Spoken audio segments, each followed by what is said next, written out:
Êxodo capítulo 3.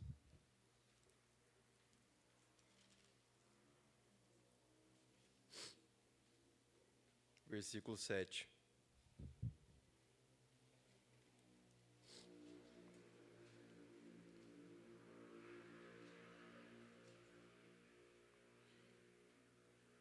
Disse ainda o Senhor: certamente vi a aflição do meu povo, que está no Egito, e ouvi o seu clamor por causa dos exatores. Conheço-lhe o sofrimento. Por isso, desci a fim de livrá-lo da mão dos egípcios, e para fazê-lo subir daquela terra a uma terra boa e ampla, terra que mana leite e mel. Êxodo, capítulo 6, versículo 6. Obrigado.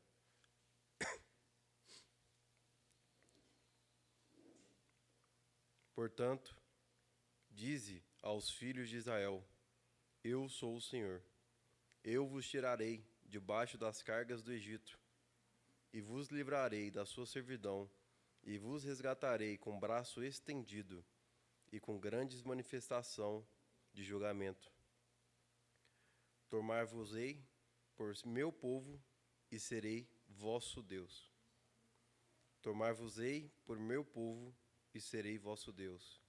E sabereis que eu sou o Senhor, vosso Deus, que vos tiro debaixo das cargas do Egito. E por fim, Êxodo capítulo 20.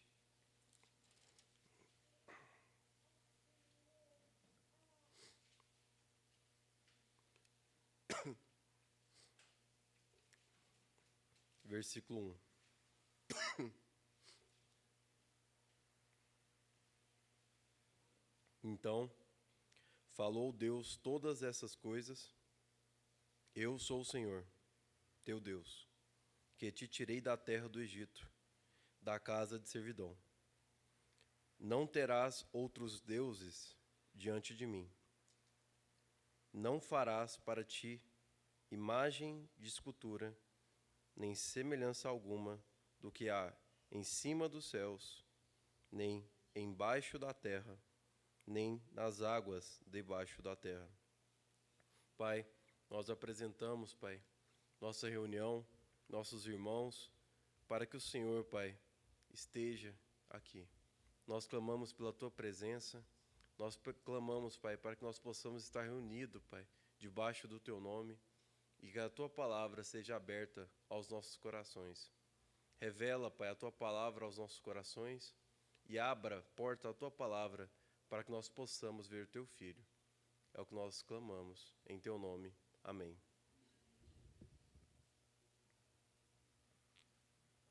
Nós estamos na sequência do estudo sobre os livros do Pentateuco e nós estamos chegando ao final já.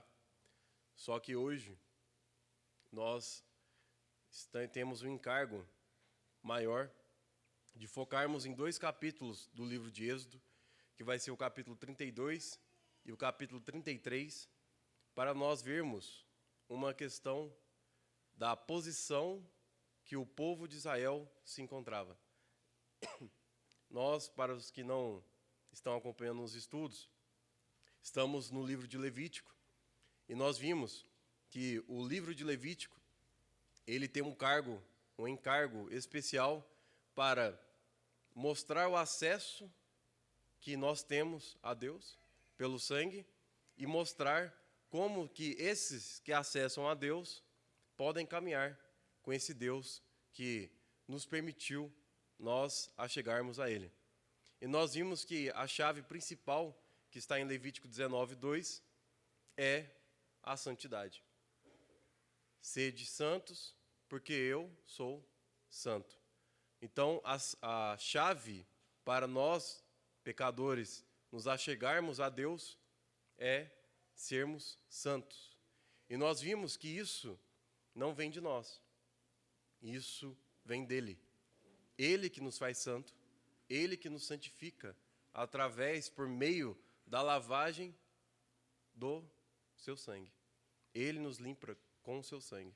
Nós vimos que em Êxodo 12, aquele capítulo maravilhoso, que mostra que o povo de Deus que estava no Egito estava sofrendo, como o Israel disse no início da reunião, estava sofrendo a última praga, que os primogênitos seriam mortos, só que eles foram libertos desse espírito da morte que vagava em casa, assolando os primogênitos, foram libertos através do sangue. Então, Deus, ao ver o sangue, libertou o seu povo da aflição. Então, da mesma forma é hoje. Por que nós, mesmo pecando e mesmo tendo uma vida que é desalinhada dos caminhos do Senhor, muitas vezes, por que Ele não nos destrói? Por que, como vai dizer o salmista, a chuva vai para o ímpio e para o justo? Por que o ímpio continua respirando? Porque o que peca continua vivo?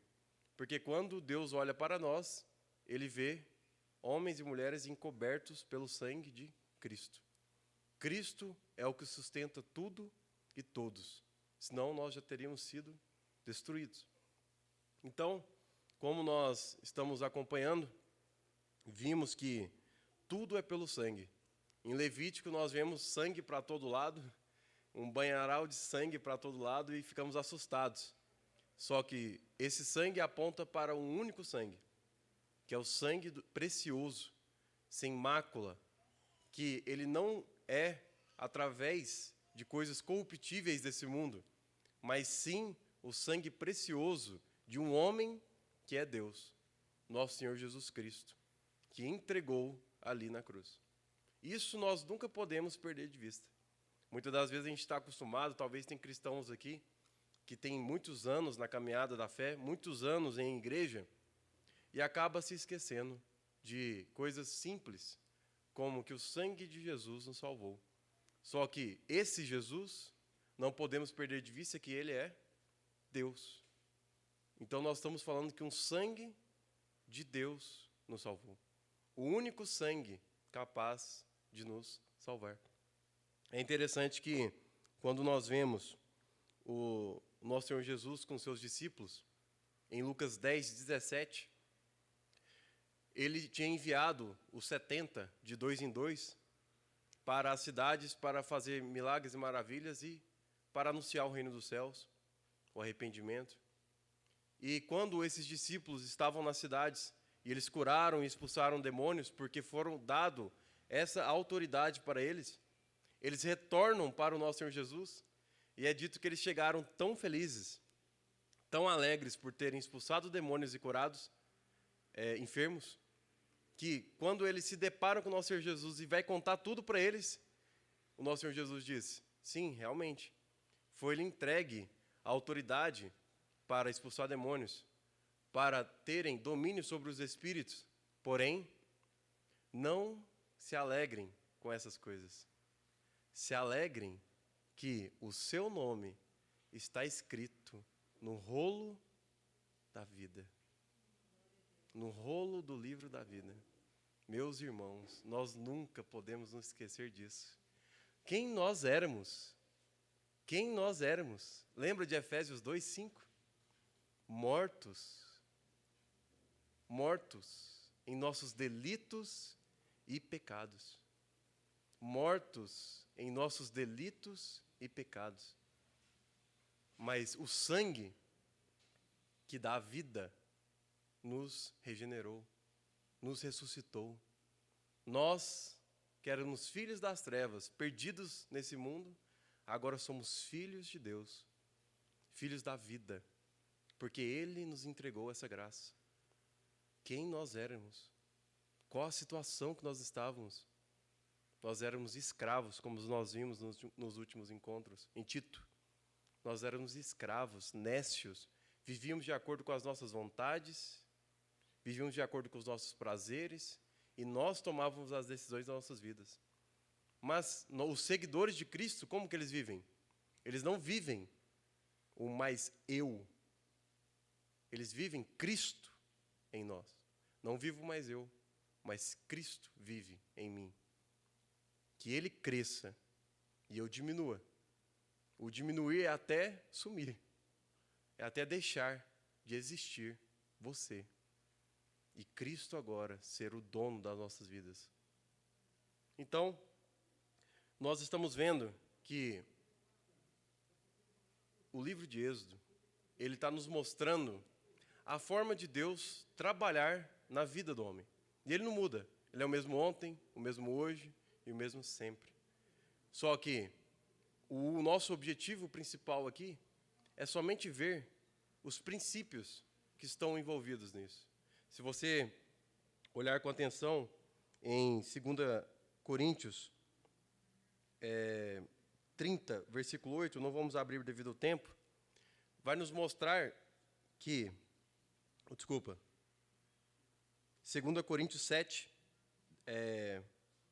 versículo 10, 2 Crônicas 38 e 1 Coríntios, capítulo 10, versículo 1. Vai nos mostrar que a história do povo de Israel, a história do Antigo Testamento, tem uma finalidade somente. Olha para você ver lá em 1 Coríntios 10, 1. Que esse povo de Israel, que caminhou com Deus, eles desobedeceram a Deus, eles morreram no deserto, mas tudo isso tem uma finalidade para as nossas vidas hoje, depois de 3.000 anos. Ser exemplo para que nós não caiamos. Essa é a palavra lá, ser exemplo para que nós não caiamos. Então, qual que é o objetivo de nós usarmos, estudarmos e analisarmos o Antigo Testamento? Para que nós observemos aqueles que caíram e nós não caiamos nos mesmos tropeços, nos mesmos buracos, nos mesmos erros. Então, nós vimos aqui que a promessa de Deus para o povo é a mesma que foi para nós. Eu vi a aflição do meu povo. Foi o que Deus disse ao povo do Egito. O Egito, para quem não sabe, simboliza o mundo, como nós já falamos anteriormente. E esse povo do Egito somos nós. Eles foram libertos do jugo da escravidão do Egito, igual nós somos libertos do mundo. Então, esse povo foi liberto do Egito para quê?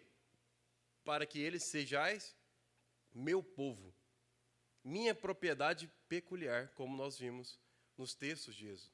Só que, a partir do capítulo 20, como nós lemos, o povo do Egito já está liberto. Eles já passaram pelo Mar Vermelho, que simboliza o batismo. Eles foram batizados como nós somos batizados. Agora eles estão caminhando com Cristo no deserto. E quando eles estão caminhando com Cristo, agora eles estão buscando um aperfeiçoamento através de Deus.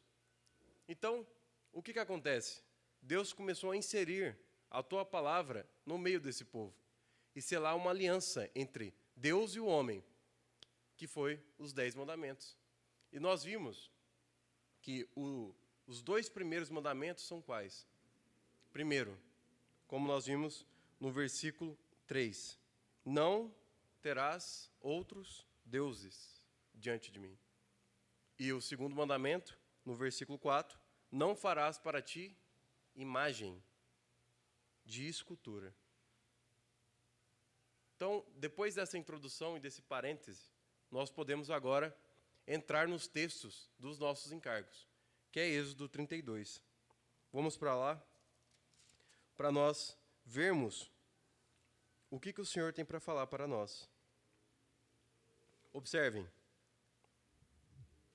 Aqui, não percam de vista, o povo já está liberto do Egito e foi dado uma aliança entre Deus e o homem, que é: siga as minhas leis, os meus estatutos e me adore.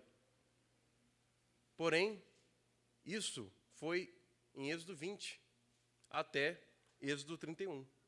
Olha o que acontece nesse curto período de tempo. Não percam o contexto de vista. Nós estamos falando que Deus viu os judeus na terra do Egito. Eles foram lá ele foi lá com a sua própria mão, como nós vimos, com o seu braço forte, resgatou esse povo do Egito, caminhou pelo deserto com esse povo, nuvem de fogo, água saindo da rocha, pão caindo do céu, para servir esse povo que estava no deserto. Eles viram o mar se abrir diante de si, passaram pelo mar, derrotou o faraó, e agora eles firmam um laço com Deus. Porém, nesse pequeno percurso, o que acontece com esse povo? Eles se afastam de Deus. Eles escolheram abandonar a Deus. E não só isso. Eles escolheram outro Deus para as suas vidas. Como nós vamos ver. 32:1. Mas vendo o povo que Moisés tardava em descer do monte. Aqui, se você acompanhar de Êxodo 25 a Êxodo 31, nós temos um período de 40 dias. Moisés guiou o povo pelo deserto, sendo usado por Deus para libertar esse povo de Deus do Egito, e agora ele está guiando esse povo pelo deserto. E ao guiar esse povo pelo deserto, ele é chamado por Deus para subir ao monte e ter uma conversa com Deus. E essa conversa durou 40 dias. E qual que é o tema dessa conversa? A conversa é: eu libertei o meu povo e agora eu quero que esse meu povo se aproxime e tenha comunhão comigo. Esta é a finalidade do tabernáculo. O tabernáculo que Deus pediu para ser erigido é para que o povo tenha comunhão com Deus. Quando o tabernáculo em Êxodo 40 finaliza, o que Deus fala ao povo? Venham e tragam ofertas. Venham e me adorem e me sirvam. Essa é a finalidade do tabernáculo. Então, aquele povo que era escravo, que foi liberto por Deus, agora está sendo chamado para se aproximar de Deus. E da mesma forma é as nossas vidas. Nós fomos salvos pelo Senhor. E agora somos libertos do pecado, do mundo, do diabo, da nossa carne, das potestades, dos nossos inimigos. Mas isso é só o começo. Ele não fez isso. Ele não fez essa obra maravilhosa somente para isso. Ele quer que nós sejamos um com Ele. Ele quer que nós sejamos imitadores de Cristo, transformados à imagem de Cristo. 2 Coríntios 3:18. Nós contemplamos a Cristo e nós somos transformados à imagem de Cristo, de glória em glória. Então, o que o nosso Senhor Jesus quer para as nossas vidas? Que esta porta de entrada, que foi a salvação e a libertação das nossas vidas através da cruz, Ele está nos chamando para nós sermos imitadores dEle. Ele está nos chamando para nós andarmos nesse caminho que Ele andou. O caminho da cruz. O caminho da rejeição do mundo. Não se turbe o vosso coração. Porque da mesma forma que eles me rejeitaram, o mundo, também rejeitarão a vocês. Esse é o nosso chamado. Esse é o nosso caminho. Não tem outra trilha. Todos que estão aqui, ou deveria ser todos, têm um único objetivo aqui: ver mais de Cristo. Ver mais de Cristo. Para quê? Para que Cristo seja formado em nós. E para que nós vivamos como Cristo viveu aqui na terra. Esse é o único objetivo. Independente da idade, esse é o único objetivo. Não tem outro. Então, agora, esse povo que foi liberto da escravidão, esse povo que está trilhando com o Senhor, agora está sendo chamado para ter comunhão com o nosso Senhor, através dos rituais que nós já vimos e das leis. Só que o que acontece com esse povo com a ausência de Moisés? Vendo o povo que Moisés tardava em descer o monte, acercou-se de Arão e lhe disse: levanta-te, faz-nos deuses que vão adiante de nós, pois quanto a este, Moisés, o homem que nos tirou do Egito, não sabemos o que lhe terás sucedido. Olha para você ver essa frase. Aqui está dizendo que esse povo que foi liberto pelo Senhor e viu esses milagres e maravilhas, agora está dizendo que esse período de 40 dias que Moisés subiu para o monte, ele está falando, este Moisés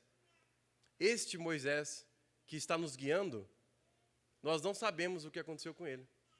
Então, por causa disso, erga para nós um outro Deus que vai adiante de nós para nos guiar. Por quê? Porque o povo não estava conseguindo esperar. O povo não estava conseguindo esperar em Deus.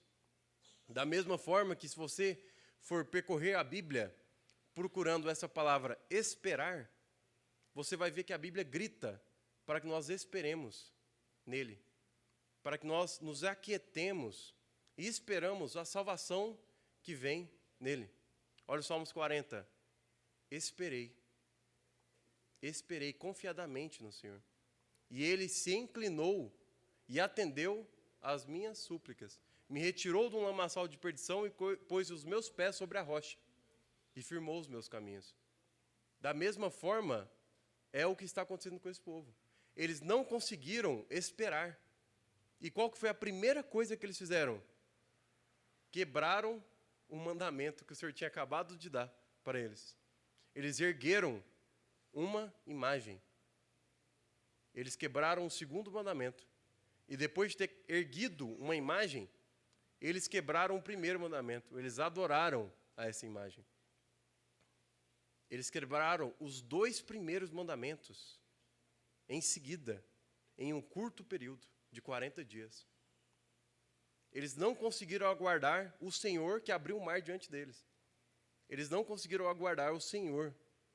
Um irmão sobre esse texto, ele disse assim, que esses irmãos que estavam no deserto trocaram o Deus Todo-Poderoso que abre o mar e faz pão cair do céu por um Deus que come capim, que é esse bovino. Nós não podemos pegar esse texto como pessoas infantis e olharmos assim, não, ninguém aqui está adorando outros deuses. Mas a idolatria na Bíblia, ela aponta para outra coisa.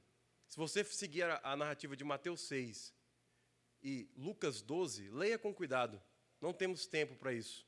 Mas em Mateus 6 e Lucas 12 vai nos dizer assim, não adorarás a 2 senhores. Por quê?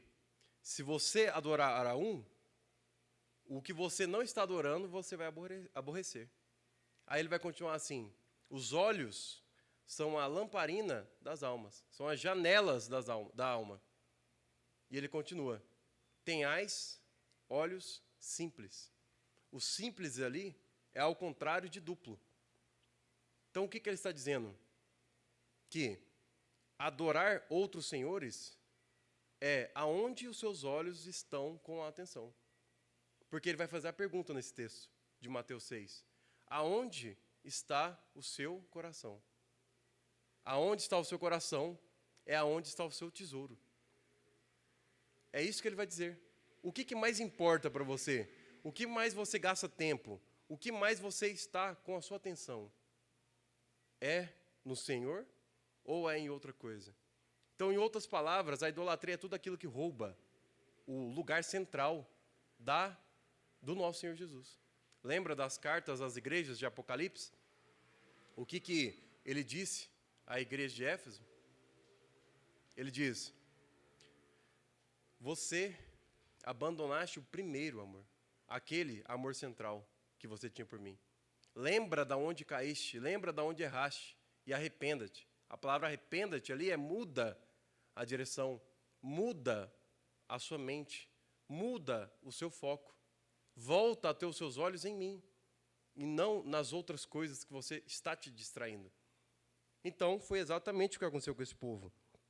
Eles ergueram e mudaram a direção com as suas próprias mãos. Eles ergueram um bezerro de ouro com as suas próprias mãos, para agora eles terem um direcionamento na vida. Agora a vida não está sendo guiada mais por Deus, mas sim pelos homens. Disse-lhes Arão, versículo 2, tirai as argolas de ouro das orelhas das vossas mulheres, vossos filhos e vossas filhas, e trazei-mas. Então todo o povo tirou das orelhas as argolas e as trouxe a Arão. Este, recebendo-as das suas mãos, trabalhou com ouro e fez dele um bezerro fundido. Então disseram: são estes, ó Israel, os teus deuses, que te tiraram da terra do Egito. Arão, vendo isso, edificou um altar diante dele, e apregoando, disse: amanhã será festa ao Senhor. Olha para você ver. Nós vimos vários textos na introdução que Deus disse ao povo que ele livrou o povo do Egito, e que o povo disse que ele libertou-os. E agora eles estão dizendo que esse Deus que ele acabou de erguer é o povo, que é o Deus que libertou eles do Egito. Em segundos, eles mudaram completamente a direção. E nós estamos falando aqui de um povo que foi salvo, liberto pelo sangue. Passaram pelo Mar Vermelho e não conseguem voltar para o mundo. Eles estão salvos. Eles foram libertos do cativeiro. Só que agora, eles estão perdendo foco na caminhada. Porque, como eu disse, a libertação que Deus nos deu, através de Cristo Jesus, ela é só o começo da caminhada. Por isso, se você vê a carta de João, 1 João, ele vai dizer assim: filhinhos, que bom, olha essa palavra, filhinhos, os inícios, as crianças da fé, as pessoas que bebem leitinho e não conseguem comer comidas sólidas. Filhinhos, que bom que vós entendais que Cristo morreu por vós. Mas ele vai dizer: pois jovens, sois fortes. Jovens são pessoas um pouco mais maduras na fé.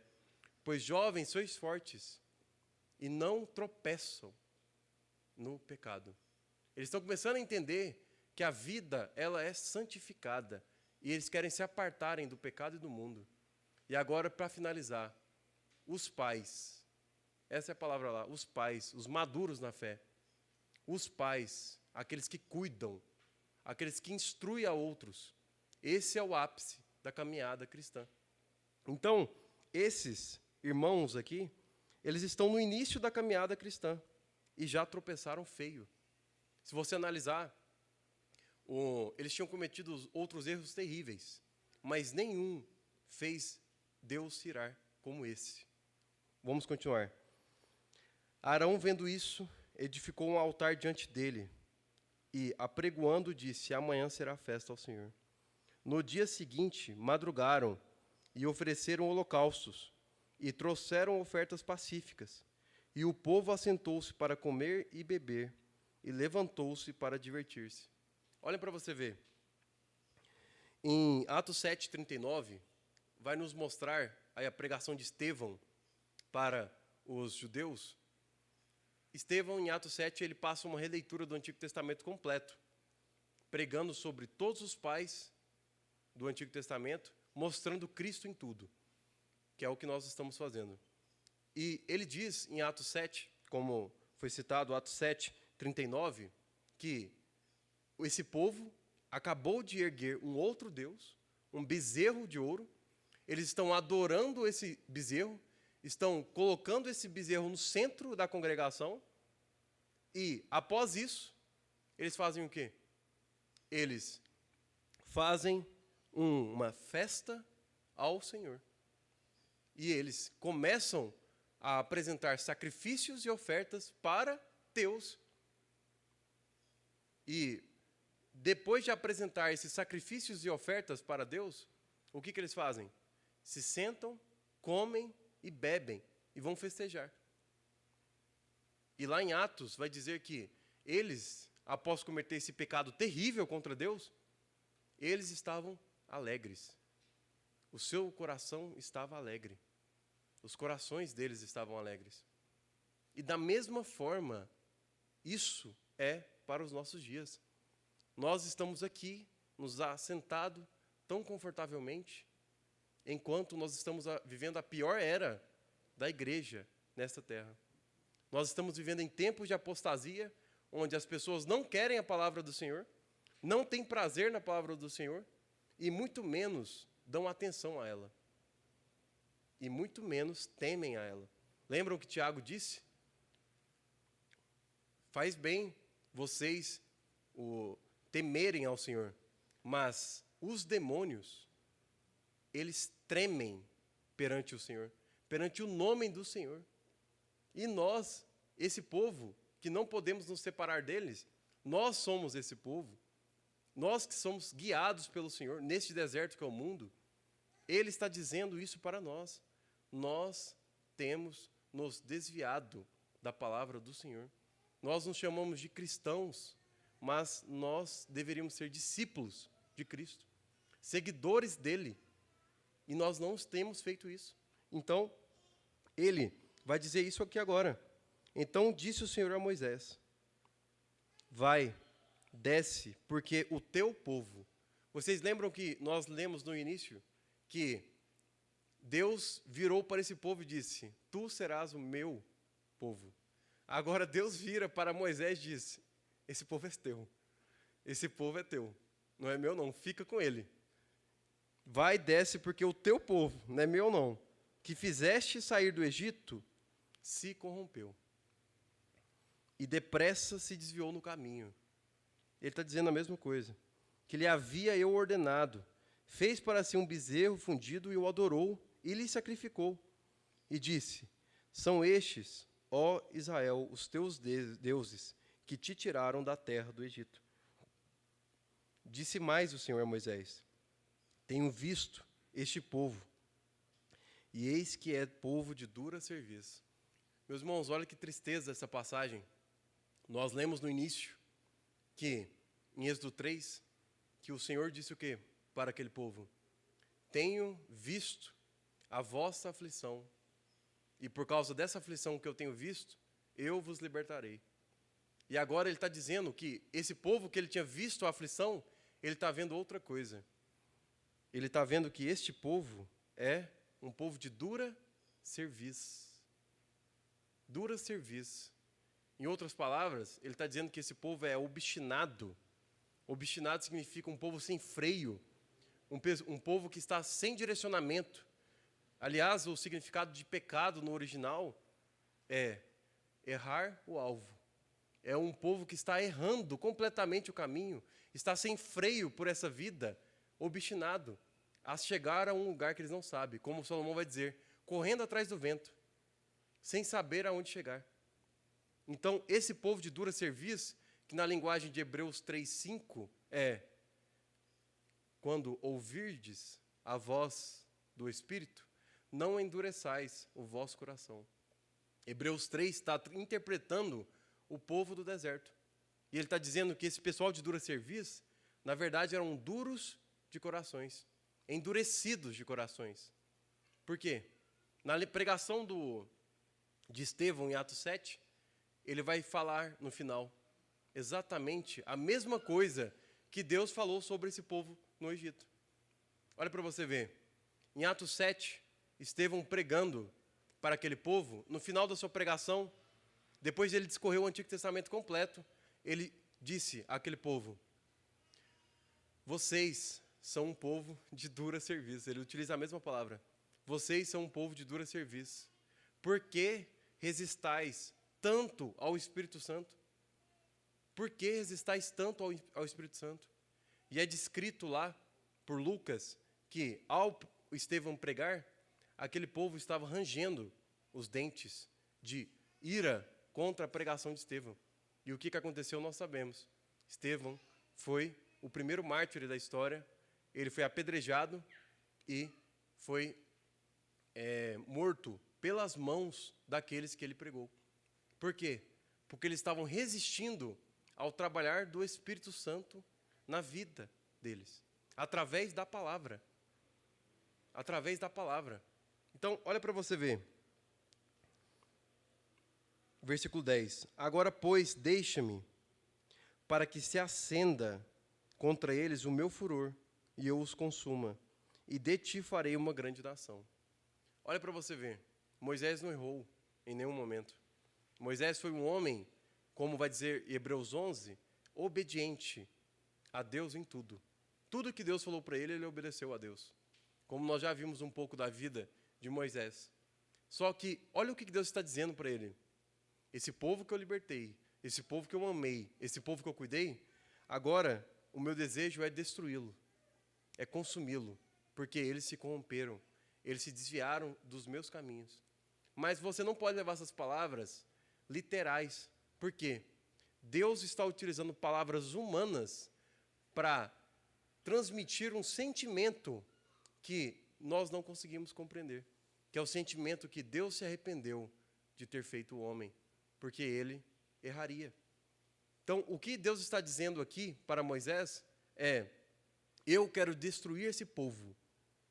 Então, quando nós observamos esta palavra, nós não podemos esquecer de nenhum momento do Novo Testamento, que é o quê? Cristo Jesus foi o mediador entre Deus e o homem. E Moisés está sendo um tipo, apontando para Jesus. Ele está sendo um tipo de Jesus aqui, nesta passagem. Por quê? A ira de Deus está contra o homem e ela vai destruir o homem agora, igual ela estava para nós. Lembra de Romanos capítulo 5, versículo 1? O que vai dizer lá? Que é mediante a fé, a graça que Cristo Jesus morreu por nós, agora nós temos paz com Deus. Por que nós temos paz com Deus? Porque Jesus foi o mediador entre Deus e o homem. Ele nos trouxe essa paz. E agora esse povo está na mesma situação que nós. Eles erraram contra Deus, como nós pecamos. E agora Deus quer aniquilar eles, porque eles erraram. Aí o que acontece no versículo 11? Moisés assume o papel de Cristo. E ele vira um mediador entre Deus e o homem. Porém, Moisés suplicou ao Senhor, seu Deus, e disse: por que se acende, Senhor, a tua ira contra o teu povo, que tiraste da terra do Egito com grande fortaleza e poderosa mão? Por que hão de dizer os egípcios, com maus intentos, os tirou para matá-los nos montes, para consumi-los da face da terra? Tornar-te do furor da tua ira e arrepende-te deste mal contra o teu povo. A palavra arrepende-te aqui é mudança de direção. Ele está dizendo: Deus, você quer consumi-los, mas muda a direção. Muda esse posicionamento e não destrua-os. Lembra-te de Abraão, Isaque e Israel, teus servos. E aqui, para nós tomarmos tempo, ele vai começar a trazer a memória de Deus, sendo que ele precisasse, parecendo que ele precisasse, já que ele é onisciente, mas ele está trazendo à memória de Deus tudo o que de bom que Deus viveu com esse povo. Todas as promessas que foram referidas de Deus a esse povo, que ainda iam ser cumpridas e não se cumpriram ainda. Que iam ser cumpridas e não se cumpriram. E agora traz isso para o Novo Testamento. Lembra? Jesus, depois de 33 anos sobre essa terra, ele, no último momento, nas últimas horas da sua vida aqui nessa terra, na última obra que ele iria fazer ali, que seria a crucificação, ele é cuspido, escarnecido, abandonado por todos os discípulos, abandonado pelos seus irmãos, e agora ele é deitado sobre a cruz, é enfincado um prego em suas mãos, e o que é dito da boca dele? O primeiro bramido dele: Pai, perdoa-lhes, porque eles não sabem o que fazem. E ali começou a mediação entre Jesus, sendo o mediador entre Deus e o homem, trazendo à memória de Deus tudo o que poderia. Ele está sendo o nosso advogado perante a Deus, trazendo fatos perante Deus para Deus não nos consumir. Lembra? Deus, Pai, que você amou esse mundo de tal maneira que você me enviou a esse mundo para salvar esses que estão me destruindo. João 3,16. Então, da mesma forma que Moisés está fazendo com Deus, foi o que Jesus fez conosco e faz. Todas as vezes que nós erramos, Jesus está lá intercedendo por nós, no trono, à destra de Deus, para que nós não sejamos destruídos. Para que nós possamos continuar até o quê? Até que nós nos purificássemos, até que nós mudamos as nossas vidas e paramos. Tem um versículo que eu estava comentando recentemente, que é 2 Pedro 3,9, que é assustador aquele versículo, porque ele vai dizer assim, aquele povo, Pedro escrevendo a um povo que estava já perdendo a fé na volta de Cristo, já passou anos, e eles: Jesus não está vindo. Nós estamos aqui 2000 anos depois disso, e ainda tem pessoas que perdem a fé nessa questão. E ele vai dizer uma chave do porquê que Jesus não voltou ainda. Jesus não voltou ainda pela misericórdia que ele tem por nós. Por quê? Porque muitos ainda estão tropeçando e caindo. Muitos ainda não estão conseguindo seguir ele fielmente. Então ele está retardando a sua vinda para quê? Para que a promessa, como alguns entendem, mas ele é longânimo para convosco, não querendo que alguns pereçam. Ele está retardando a sua vinda para que alguns de nós não pereça, não se perca, porque ele quer levar o máximo que ele pode com ele, para morar com ele. Lembra de João 13:1? Os discípulos, que somos nós também, ele amou até o último momento. E ele continua amando. Ele só está esperando as nossas mudanças, os nossos posicionamentos, como nós vamos ver agora. Então, Moisés fez esse trabalho de intercessão como Jesus fez com Deus e o homem, e agora acontece uma reviravolta. Ele desce, versículo 15, do monte, com as leis, olha para você ver, ele desceu do monte com as tábuas do testemunho, tábuas escritas pelo dedo de Deus. Versículo 16 vai dizer que essas tábuas eram obra de Deus, ela escrita e esculpida pelas mãos de Deus.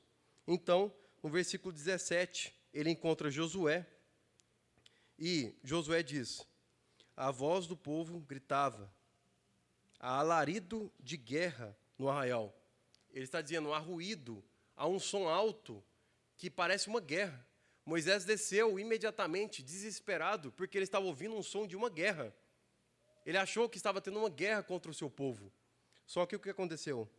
Respondeu Moisés, não é um barulho dos vencedores, e nem barulho dos vencidos. Ele está dizendo, não está tendo uma guerra, porque eu não estou ouvindo um barulho de quem venceu a guerra e nem de quem perdeu a guerra, mas há um barulho de quem canta. Essa palavra canta aqui é cantar com menosprezo, com falta de respeito. Está com uma adoração não, um cântico, que eles estão menosprezando tudo o que aconteceu. O pecado que eles cometeram, o ferimento que eles causaram em Deus, eles estão trazendo isso como se fosse nada. É esse o barulho. Por isso que Moisés reconheceu na hora, não é uma guerra. Eles estão zombando. Está com um tom de zombaria esse canto deles. Logo, se aproximou do arraial ou do acampamento, viu ele o bezerro, as danças, então, acendendo-se-lhe a ira, arrojou das mãos as tábuas e quebrou ao pé do monte. Moisés, imediatamente, quando viu aquela zombaria, o que o povo estava fazendo, porque o povo não sabe ainda que Deus está irado com eles.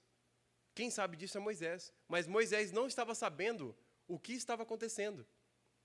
Então, agora, Moisés, vendo aquilo tudo, ele quebra a obra de Deus ao pé do monte. E ele desfaz tudo.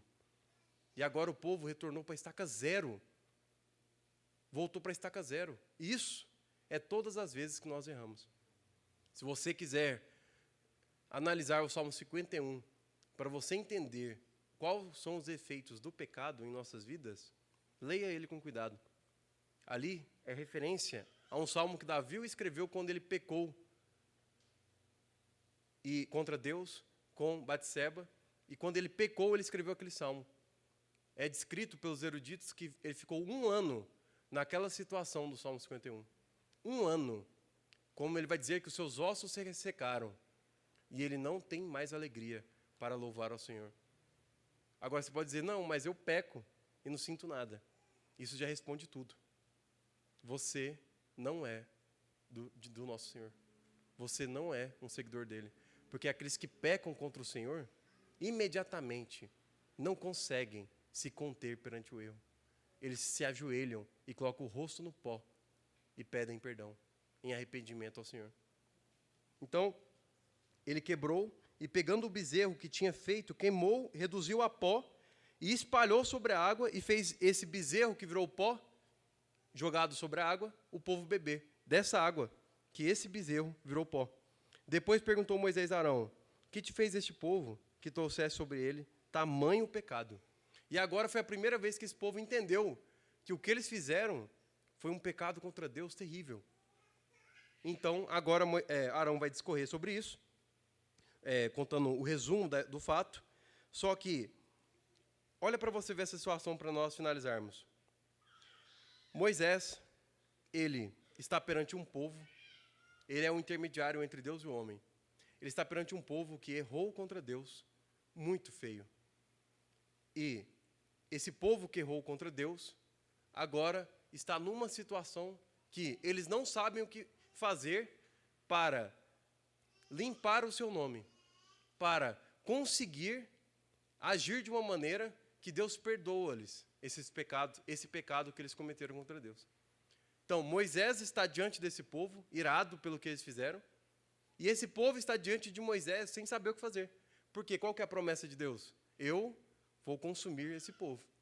E Moisés falou, calma, eu vou descer lá e vou falar com esse povo. Agora, olha para você ver a atitude que Moisés, como um intermediário e um tipo de Cristo, fez imediatamente. Versículo 25. Vendo Moisés que o povo estava desenfreado, como nós tínhamos dito, pois Arão o deixara solta para a vergonha no meio dos seus inimigos. Pôs-se em pé à entrada do arraial ou do acampamento e disse, olha para vocês verem, a primeira atitude que Moisés teve, quem é do Senhor, venha até mim.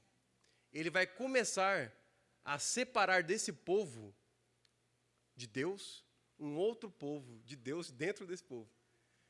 O capítulo 32 de Êxodo, o título dele, o tema é apostasia. Se você ler com cuidado 1 Tessalonicenses, com o intuito escatológico ou com o intuito apocalíptico, ele vai nos mostrar que os últimos tempos, que é os tempos que nós estamos vivendo, eles são tempos de apostasia. E para quem não está sabendo, nosso Senhor Jesus está à porta. Ele está com a mão na maçaneta para girar ela, para abrir a porta, para nos encontrar.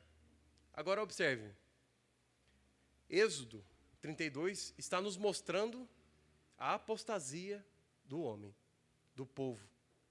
E essa apostasia só pode ocorrer por quem é de Deus, quem é salvo pelo Senhor. Por quê? Porque a apostasia significa pôr-se à margem. Pôr-se à margem. Então, quem pode se pôr à margem? Quem passou pelo Mar Vermelho, quem foi batizado pelo Senhor, e agora, como nós fomos dito em Colossenses 3, fomos transportados do reino das trevas para o reino dos céus. Nós morremos com Cristo e ressuscitamos com Cristo. Então não tem como nós desfazermos uma ressurreição e voltarmos à morte. Não tem como nós abrirmos o mar e voltarmos para o mundo. É um buraco, é um abismo que Deus fez entre o mundo e nós. Então só quem pode apostatar é quem está com Deus. Não tem outra. Quem está no mundo está morto. É uma pessoa completamente fora dos caminhos do Senhor. Agora, quem está em Deus pode apostatar, pode errar.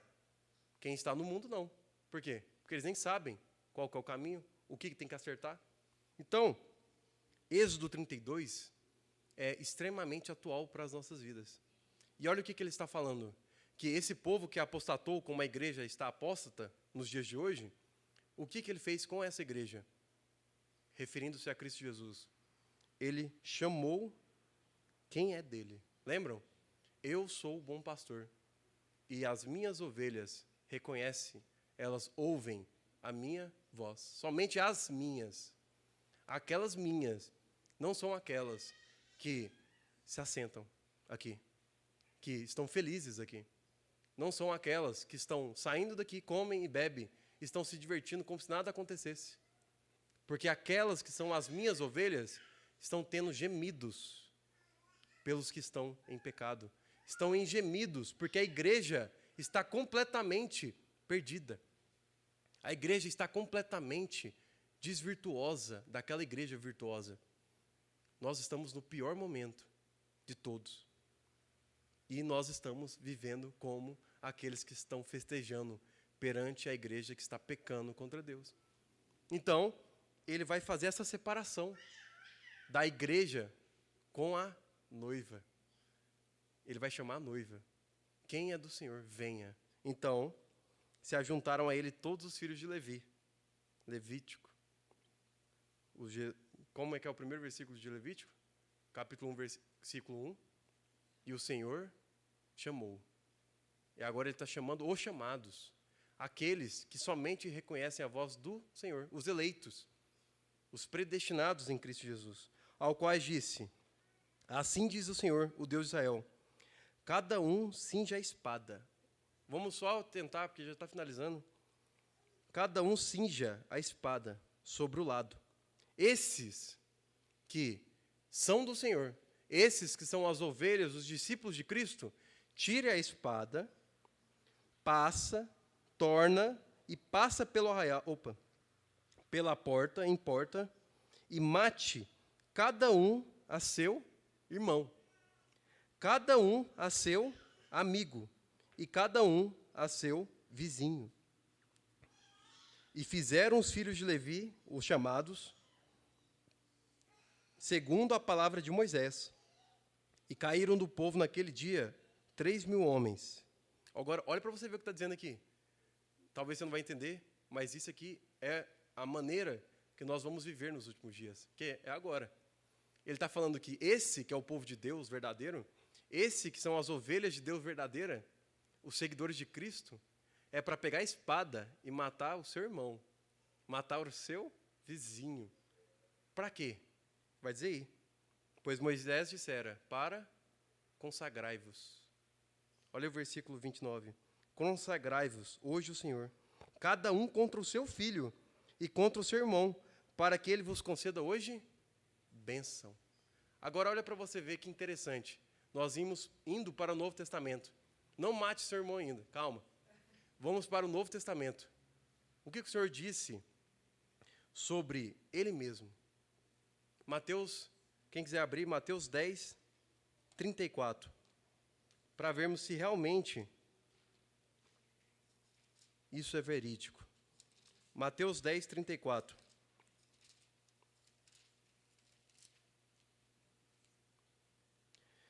Não penseis, essas são as palavras do próprio Cristo, não penseis que vim trazer a paz à terra. Não vim trazer a paz. Por que ele não veio trazer a paz? Porque o mundo jaz do maligno. Quem é o príncipe desse mundo?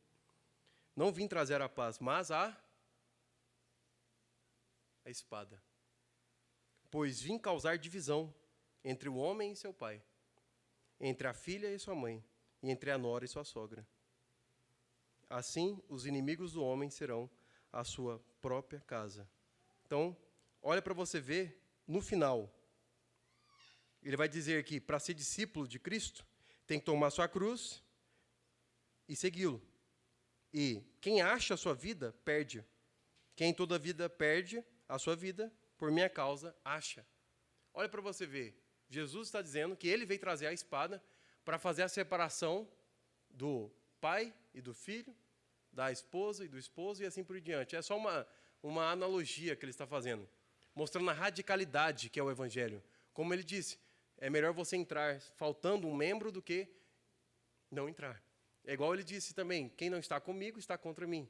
Quem não ajunta, espalha.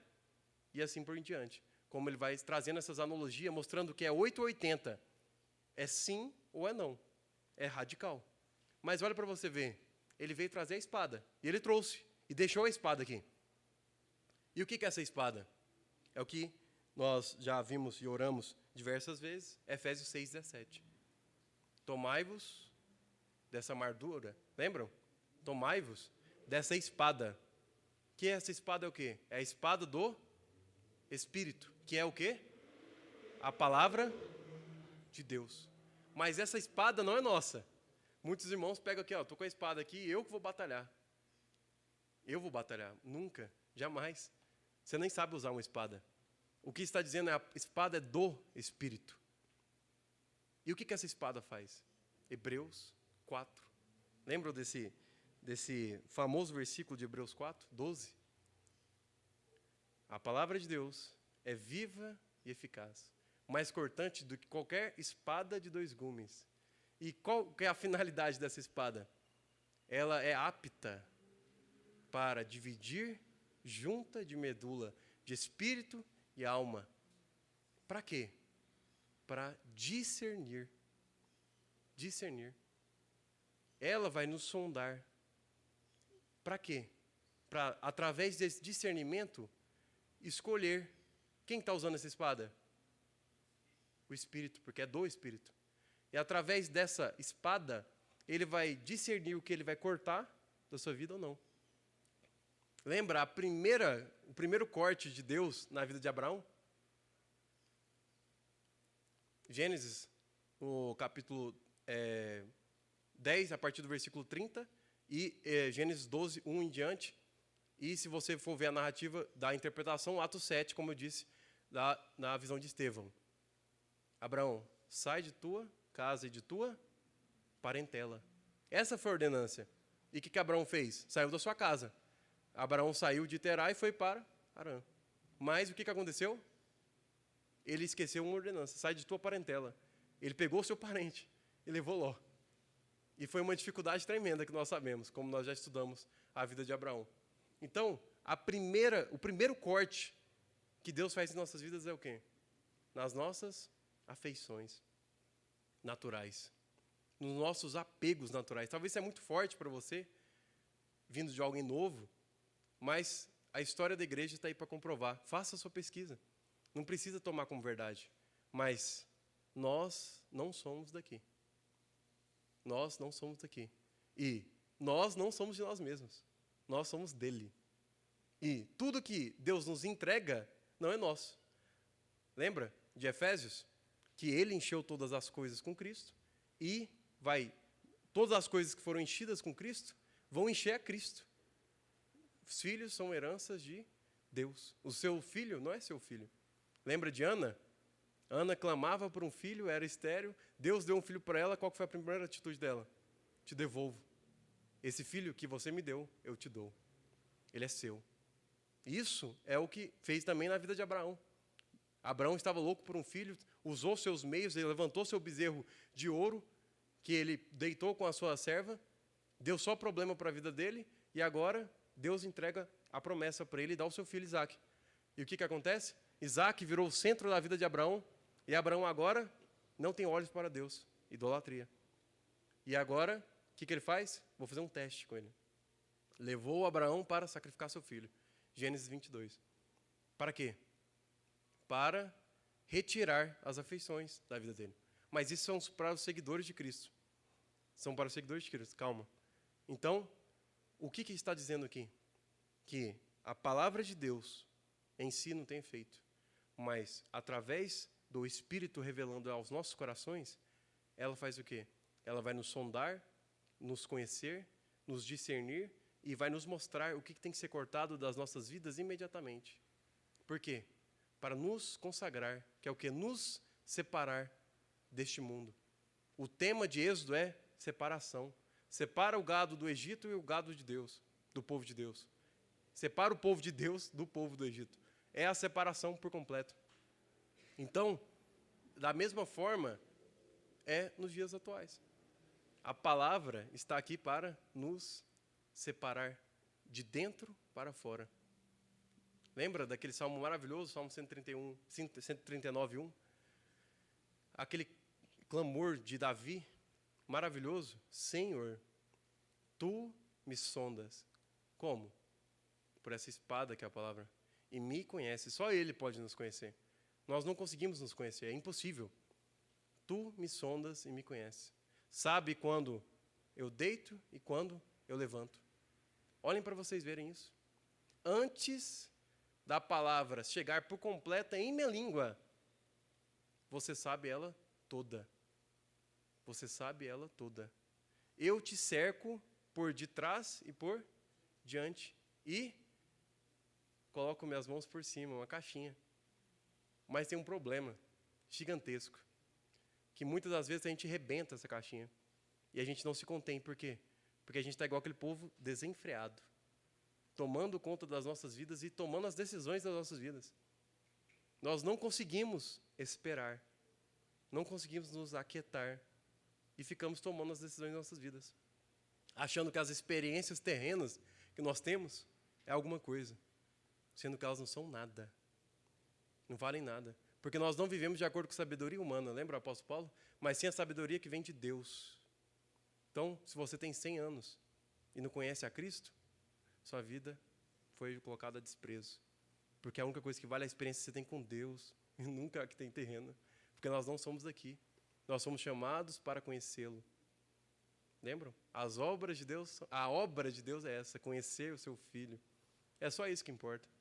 Então, aquele povo, eles receberam essa consagração do Senhor para serem separados para Deus. Uma separação do povo de Deus. Isso é um aviso para nós. Meus irmãos que estão aqui, aqueles que reconhecem essa voz do pastor, nós estamos nos últimos tempos. Graças a Deus. E não é tempo para nós agirmos de qualquer maneira. Esse tempo é o tempo que nós deveremos mais sermos podados por essa espada. E a poda dói. E muito. Então, para a gente finalizar, olha para você ver que interessante.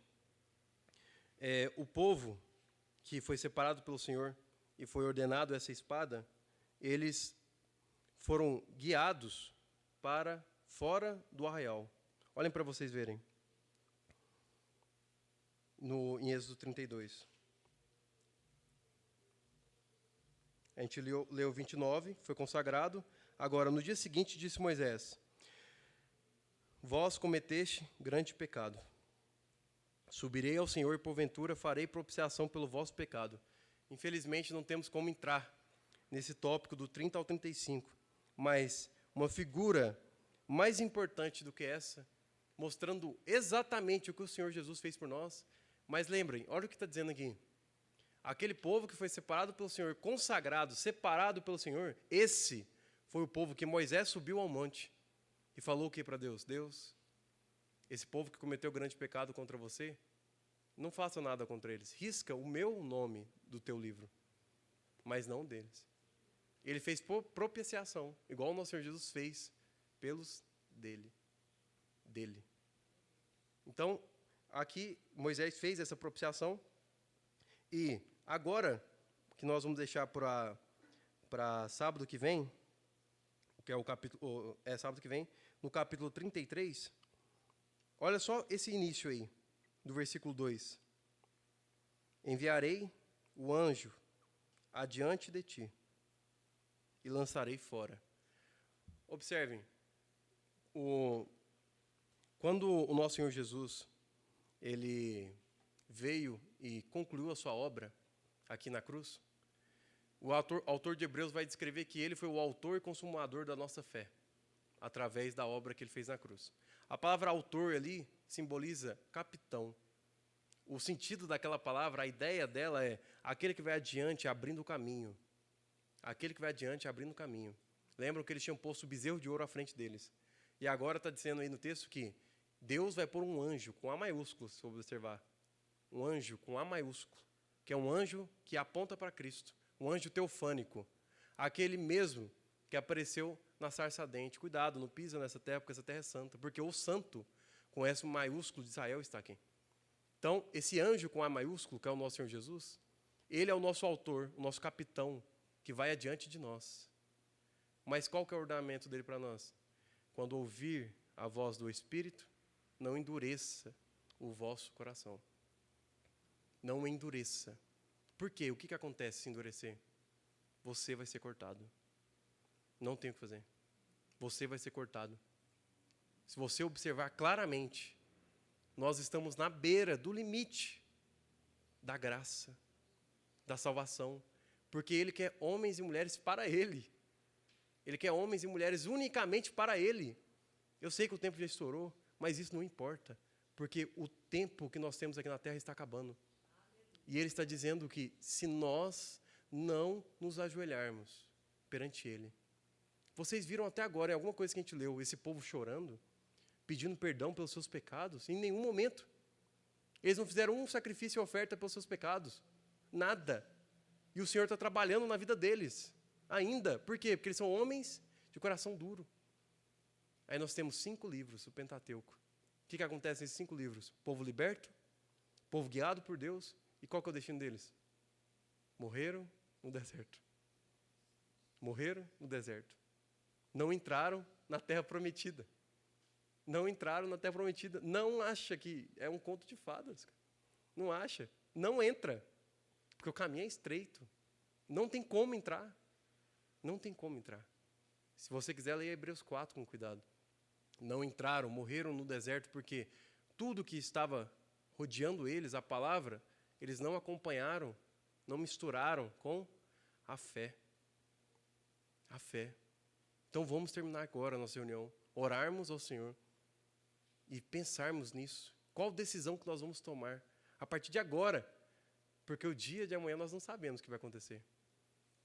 Com as nossas atitudes tão pequenas. Um irmão, sobre esse texto da espada, ele disse assim: talvez eu ache Deus muito rigoroso. C.A. Coates, talvez eu ache Deus muito rigoroso. Talvez eu estou achando que Ele está exigindo demais.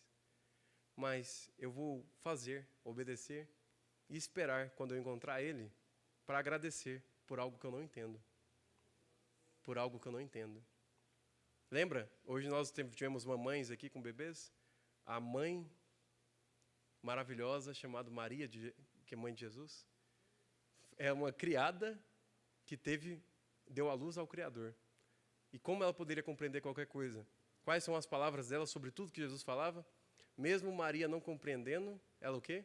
Guardava em seu coração. Guardava em seu coração. Mesmo você não compreendendo nada, guarda, porque o Espírito vai te ensinar todas as coisas. Pai, nós apresentamos as nossas vidas e te pedimos primeiramente, Pai, que o Senhor venha ter misericórdia, Pai. Pai, nós queremos, Pai, darmos passos mais próximos de Ti. Nós queremos ter comunhão contigo e nós queremos ser servos Teus, Pai. Pai, nos consagre, Pai. Nos separe desse mundo. Pai, que o Senhor venha ao nosso interior, Pai. Venha às salas obscuras, Pai, das nossas vidas. E arranque, Pai, tudo o que o Senhor não quer que esteja lá. Nós queremos ser purificados por dentro e por fora, Pai. Pai, desde ao nosso coração até, Pai, um fio de cabelo nosso. Nós queremos que seja do Teu agrado, Pai. Então nós clamamos para que o Senhor nos dê forças, Pai, para conseguir trilhar o caminho da cruz. Em Teu nome nós clamamos, Pai. Dê força aos nossos irmãos, dê força nessa semana e que nós possamos, Pai, caminhar sem esquecer de Ti. Em Teu nome nós clamamos. Amém.